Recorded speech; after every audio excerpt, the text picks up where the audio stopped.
Good evening, Azeroth, and welcome to episode 180 of the World of Goldcraft. I'm not live. Well, I'm recording the show on Friday. Usually I try to do it on Thursdays, but I was too tired yesterday, so whatever. Either way, welcome back to the show. I'm the Lazy Goldmaker. I'm going to talk about gold making in World of Warcraft. That's what I do. If you're interested in supporting the podcast, you can do so through patreon.com/thelazygoldmaker. That'll get you 7 days of early access to all of the guides I post on thelazygoldmaker.com and YouTube, so head on over there. And now we're going to talk about Dragonflight. Well, unsurprisingly, the new expansion coming up. And a big question here that is on many people's mind right now is how profitable is Dragonflight going to be? And how is this going to compare to previous expansions? Now, obviously, this is a pretty hard question to answer in general. In particular, this time around. Why? Because Dragonflight is bringing the largest overall to professions we've pretty much ever seen. Huge sweeping changes to how recipe crafting works, BOP crafting orders, like there's so much new stuff. But the general trend, of course, from past expansion launches has been that, particularly during the first month or two, it's extremely profitable, and there are tons of markets that can give you a very large amount of profit. And now we're talking primarily about using crafting professions. And that's been my preferred niche, has generally been crafted gear, which works really well for how I play the game when I'm online and stuff like that. I don't usually have to cancel scan much. And it's on a market that's very, very hot at the beginning when everyone's gearing up, and then you can sort of chill out a little bit down the line.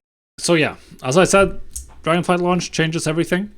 A lot of new features, and that's going to mean that market dynamics, things that we know from previous expansions, they might not be true anymore. One thing that's not specifically Dragonflight, that's already been in the game a little while, is the region-wide market. So for anything that can stack, materials, consumables, enchants, they are now region-wide. And this has never been the case for an expansion launch before, or a patch launch. Which means that we don't know how it's going to be, we can speculate. Number one, if you're first to market for any given item, you can sell to the entire region. And if you manage to find some crazy min-max strategy to get to a specific quality, like a day ahead of the average player, you can make an obscene amount of gold potentially with this system, because you're selling to literally everyone, right? The other big change is, of course, that we can now craft very, very high-end gear, including mythic grade quality item level pieces. But the caveat is that they can only be sold to other players through the new crafting order system, which is a completely new system where people put up, they pick a recipe, they put up the required materials, and they send it out with a commission for someone else to craft. So yeah, the region-wide economy, as I said, long term, we're going to see more competition. I mean, we were already seeing, at least on hype-up servers, crazy competition and stuff like alchemy a little bit down the line. But early on, you're selling to such a huge market that if you can be the first to market, then you can potentially make a lot of gold. Like quality 3 enchants, quality 3 adding sockets to necks, quality 3 anything that's stackable. If you're the first person, you can make absolutely huge profit potential, and then down the line, as more and more people unlock, profits are going to absolutely crater, and it's going to be the most degenerate cancel scanning wars imaginable. So my plan is to pretty much not do that at all. I'm not going to focus on stackable items almost at all. I don't expect to, because I don't have the time at launch to be degenerate and get ahead of the curve, and I certainly don't like cancel scanning all day with stackables, so I'm just going to be like, whatever, I'll leave that to someone else. But if you can't take advantage of that, then you can get astronomically rich.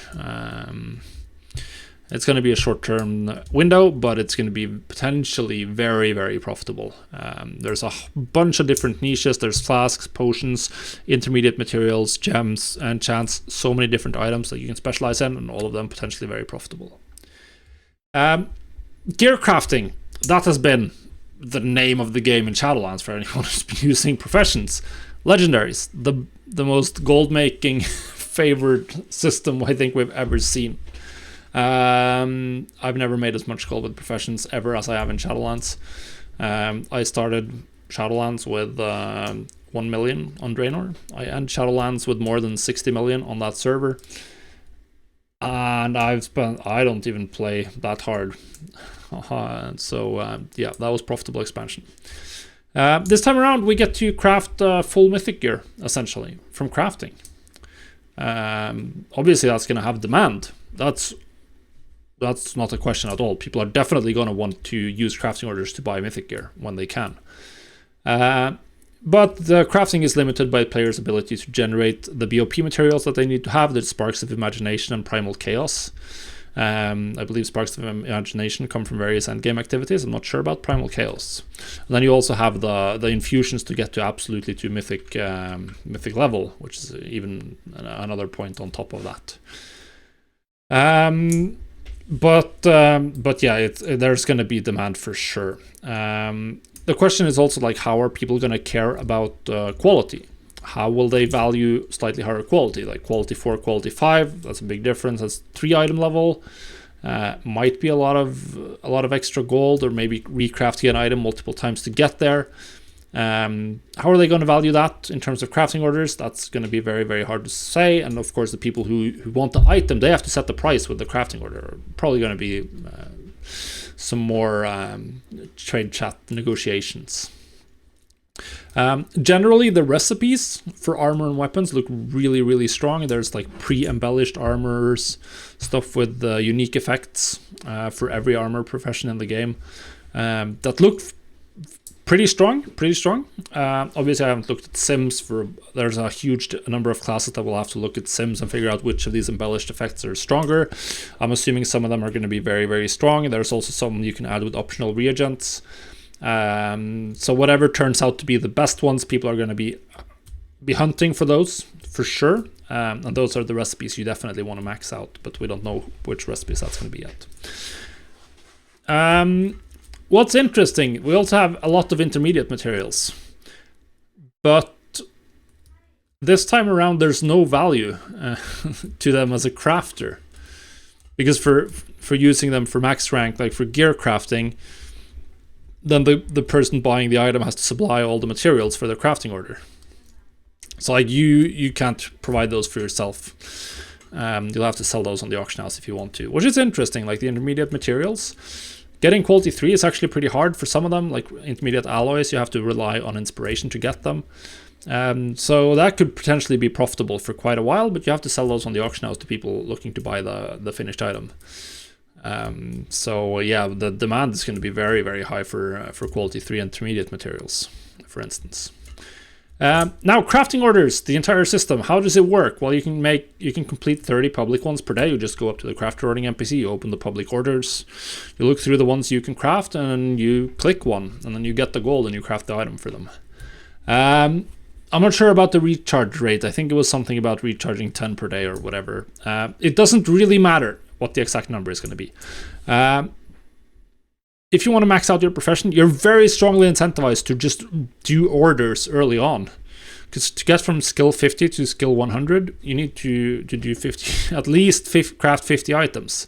That can give you skill ups. And for some professions, the best recipes for doing that is bind and pick up armor and stuff like that. So you definitely want to just max out your crafting orders early on. It doesn't really matter what they pay you even. You just want to get to max skill, because that's a huge barrier to entry for crafting higher quality stuff. So I even think that if you want to min-max and like get to max quality as fast as possible, then you have to utilize private orders as well, because you can do an unlimited number of private orders that people send specifically to you.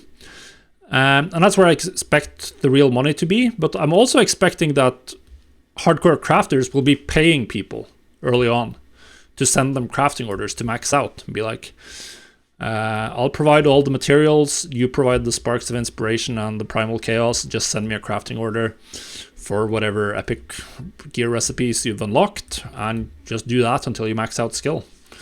That's definitely might lead to a period where like crafting orders are very, very lowly valued as everyone is leveling up profession skill. You'll have to use trade chat probably to sell like high quality crafts, like advertising that you can craft specific recipes at a high quality, or craft specific like highly sought after recipes, and then generate private orders where you then have to figure out how much gold you can make. Now, for the crafting orders, the buyers set the commission when they make the order and set the commission. Which means that I expect like overall profits per item to be way lower than they were in Shadowlands. Like no one's gonna be like, yeah, I'll pay 100k commission to craft something, most likely. My experience from Wrath Classic, for instance, is that people are very happy to negotiate their crafting servers, but they pay like minuscule amounts. They'll pay like less than 10% usually of the material cost. So that's going to be interesting. That being said, there is a market. You can recraft gear to get the higher quality later for a lot lower cost. So there's a market. There's a value in just getting a crafted item right away, or getting like full crafted items right away is a significant boost to your character, and you don't lose out that much in efficiency because you can recraft it to a higher quality and then add primal infusions and stuff like that later if you need to. And down the line, of course, people are going to get consistently better at crafting gear. So there's that. Now, obviously, barriers to entry. This is a very important factor. Is the recipe going to be profitable? How easy is it for someone to compete with you? Generally speaking, there aren't any like huge barriers to entry for crafting recipes at quality 1. For any one recipe, I should say. But unlocking all of the recipes is generally going to take a while, because a lot of the recipes come from the knowledge tree, the profession knowledge tree, which means that you're like time gated. You won't be able to get all of them before you have the necessary knowledge. There's also some recipes that come from reputation. They're also effectively time gated. And then there are some recipes that are tradable on the auction house. They come from raid, they come from PvP, they come from various drops, mobs, whatever. The only barrier to entry here is having the gold to buy them, and some of these recipes are very strong, and I'll be probably looking to buy most of the recipes that are tradable on the auction house as soon as possible, because I have an obscene amount of gold, so might as well. And now if you're looking to craft an item at a specific high quality, then that's a very high barrier of entry to getting to like quality 5 mythic. You need to have, for most cases, anywhere from like 80 to 100 knowledge invested specifically into crafting that item slot. Like if you want to craft quality 5 mythic leather bracers, then you need to have put about 80 to 100 points into getting good at crafting leather bracers. Some of that's going to spill over to other recipes, but about 2/3 of that's going to spill over onto other leather pieces as well. But that's a lot of points, and that's a long way down the line before you can consistently craft quality 5 max level. So yeah. Now what's interesting here is that for stuff that you can't sell on the auction house, so for all of the gear, there's no value in having an integrated value chain. What do I mean by that? Well, in Shadowlands, you had very strong value from having an enchanter to craft all of your enchanted materials for legendaries. I had that on my second account, so I could just craft enchanted lithium bars for 30 minutes, and then while I was doing an M+ dungeon, and then send it all over and go craft blacksmithing legendaries. But you don't get the value of that, particularly not for anything that's sold through crafting orders. The only place where you get value from this is for consumables, enchant stuff that you can sell on the auction house yourself. So this means that crafters aren't going to be buying as many materials as before. And specifically, if you're looking to get into armor crafting, which is what I generally focus on, then you're not going to be needing a crafting army to ensure that you have access to high quality materials at a cheap price, because you don't have to pay that cost. That's the buyers needs to buy whatever the quality 3 materials are selling for. That's going to lead to some it'll be interesting to see how the material markets for like quality 3 materials are. Essentially, gold makers are incentive to craft them but never buy them, so the big goblins aren't going to buy quality 3 materials outside of like alchemy and gems and stuff. So yeah, it'll be very interesting. So then, what do I expect from all of these things? One thing that seems obvious to me is that having multiple accounts and having multiple characters to craft with seems extremely strong in Dragonflight. If you can get multiple characters like on the curve of knowledge, so that you're competing in multiple different professions, or maybe you have just multiple blacksmiths to cover all of the weapon types early on, then that's going to be very, very valuable, because it's going to take a long while for people to catch up to you. If they level their crafter like 2 weeks after launch, then they're going to be permanent 30 knowledge behind, or whatever you can get in a week. And that's going to take a very long time for them to catch up to the breadth. They might catch up to like your first item in not that long, but catching up to the next item, it's going to take them longer. So you'll just be ahead.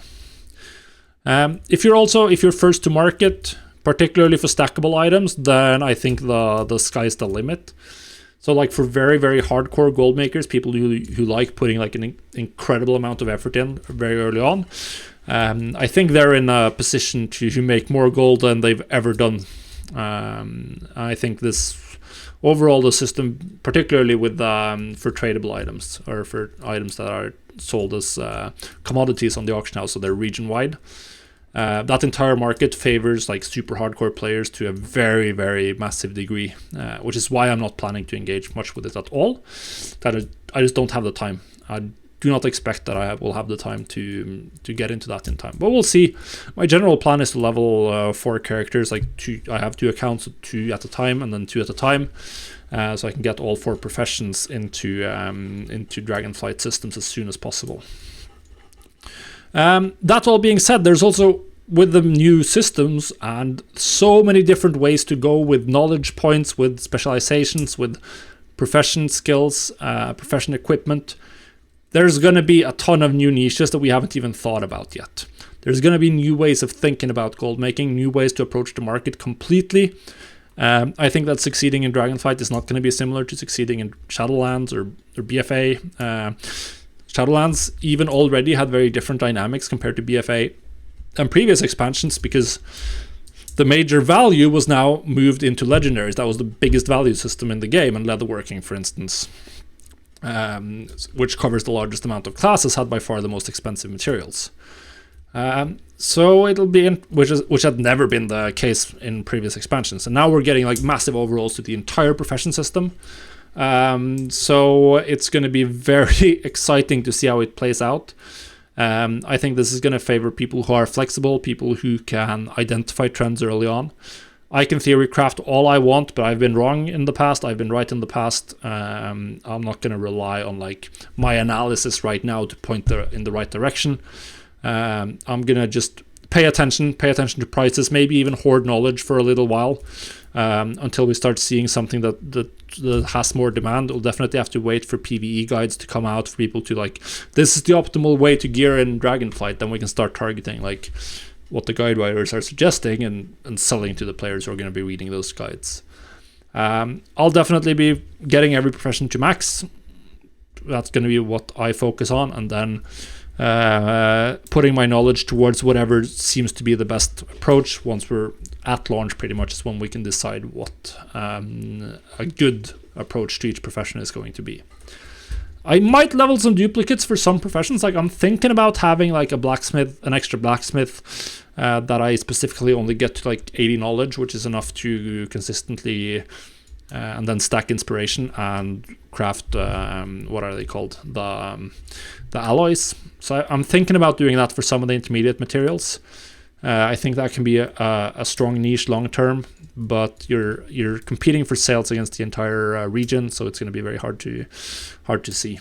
And I'm not sure how much time is required to like level up and then keep on top of the knowledge, which we'll just have to see once the expansion is out. Either way, I think it's the most exciting expansion launch in ever for professions, because everything's getting shaken up. I think this is great for me. I love when everything is fresh and you have to figure out an approach on your own. I think this is perfect, so I'm just really looking forward to Dragonflight. And I think like every expansion, people are putting tons of effort and gold into improving their characters early on. And professions fill a larger role, so I think professions are going to be very, very profitable in Dragonflight. But I think the specific niches are going to be very, very different, and particularly crafting orders are more going to favor like people who enjoy negotiating, enjoy talking to people. Not me. I like just posting my stuff on the auction house and logging off. because I'm an introvert, but that's fine. So it'll be interesting to see how I play in this new, entirely new playground. Thanks for watching or listening. That's it for this week. We'll see you next week for another episode. Thanks for watching.